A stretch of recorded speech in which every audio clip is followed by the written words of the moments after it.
কোথায় যাচ্ছ তুমি? দেখতেই তো পাচ্ছ আমি চলে যাচ্ছি। অপুকে নিয়ে এক জায়গায় যাওয়ার কথা। অপুটা যে কই গেল? তুমি আমার সাথে লাঞ্চ করবে না? করব আরেকদিন। আরেকদিন? আচ্ছা তুমি আমাকে সত্যি করে বলো তো, আমি যে স্কলারশিপ পেয়েছি তুমি খুশি হওনি? আশ্চর্য, আমার খুশি না হওয়ার কি আছে? হ্যাঁ, তাহলে তুমি আমার সাথে সেলিব্রেট করছো না কেন ব্যাপারটা? না আমি তোমাকে না একবার বললাম অপুকে নিয়ে আমাকে এক জায়গায় যাওয়ার কথা। ও আমার জন্য অপেক্ষা করছিল। অপুটা যে কই গেল? দীপা তুমি অপুর অপেক্ষা দেখছো, আমার অপেক্ষা দেখছো না? তুমি এক কথা কেন বারবার বলছো বলো তো? তুমি অপুর কথা আগে জানতে না? তুমি কখন বলেছো বলো? ফাইনাল ইয়ারে ওঠার পর। আর এর আগেই তো আমি আমার সর্বস্ব তোমাকে দিয়ে বসে আছি। দেখো নাই, যে সিদ্ধান্ত তখনও আমি নেইনি সেই সিদ্ধান্ত আগে কি করে জানাই তোমাকে? আর যখন জানলাম তখন তো আমি তোমাকে বললাম। মানে আমি তোমার বেস্ট ফ্রেন্ড, তাই না? এখন আমার বেস্ট ফ্রেন্ড যে অন্য কারো গার্লফ্রেন্ড হয়ে যাচ্ছে এটা আমি বুঝতে পারবো না? এমন বেস্ট ফ্রেন্ড আমি? দেখো নাই, বেস্ট ফ্রেন্ড আর বয়ফ্রেন্ড যে এক জিনিস নয়, এটা বুঝতে না পারা তোমার ব্যর্থতা, এবং তোমাকেই এটা শুধরাতে হবে। ঠিকই বলেছো, আমারই ব্যর্থতা, আমারই ব্যর্থতা। আজকে আমার বেস্ট ফ্রেন্ড আমাকে বলছে যে বেস্ট ফ্রেন্ড আর বয়ফ্রেন্ডের মধ্যে তফাৎটা কি আমি জানি না। তুমি ঠিকই বলেছো, আমার তো মনে হচ্ছে যে আমি বেস্ট ফ্রেন্ড দূরের কথা, আমি তোমার ফ্রেন্ড হই কিনা এটা নিয়ে এখন আমাকে আমার প্রশ্ন করতে হবে। অভিশাপ দিচ্ছ? না, অভিশাপ দিব কেন?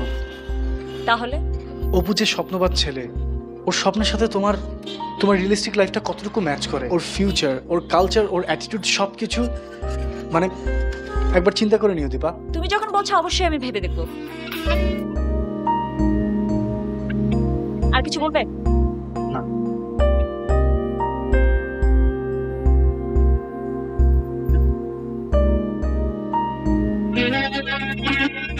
এত ঘষাঘষি করো না, হাতের রেখা তো তুলে ফেলবা। তাতেও যদি কোনো লাভ হতো তাহলে তাই করতাম। একটা কথা বলি, হ্যাঁ বলো। তুমি যদি চাও আমি আমার স্কলারশিপ বাতিল করতে পারি, আমি এখানেই থাকবো, আমি তোমার কাছেই থাকবো দীপা, আমি কোথাও যাব না। আশ্চর্য নাই, তুমি তোমার স্কলারশিপ কেন বাদ দিবা? এটা কি বলছো তুমি? পাগল হয়ে যাচ্ছ নাকি? ক্লাসে যাও, দেরি হয়ে যাচ্ছে। আমি যাই। হ্যাঁ খোদা। দীপা শোনো, হ্যাঁ বলো। তুমি যদি আজকে আমাকে এখানে রেখে যাও, আমি এই মানুষগুলো সবার সামনে আমি এখানে কান ধরে দাঁড়িয়ে থাকবো। তুমি যতক্ষণ আসবে না আমি এই কান ধরে এখানে দাঁড়িয়ে থাকবো দীপা। থাকো, সারাদিন কান ধরে দাঁড়ায় থাকলেও লাভ নেই। আর শোনো, তুমি এগুলো কোত্থেকে শিখছো? রাস্তাঘাটে কান ধরা? আমি যাই। এরকম মিনমিনের স্বভাবের পোলা পায় না, আমি দুই চোখে দেখতে পারি না।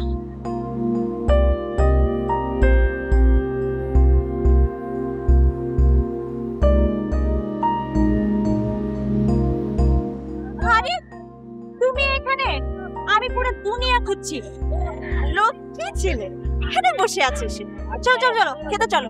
আজকে আমি তোমাকে 1 নাম্বার দেশি 100% ভেজাল মুক্ত খাওয়া খাওয়া। নো হাঙ্কি বাঙ্কি, ওকে? চলো চলো, উঠো উঠো। কি এদিক সেদিক দেখ, সামনে তাকাও। আবার তাকাচ্ছ? সামনে ঘুরো।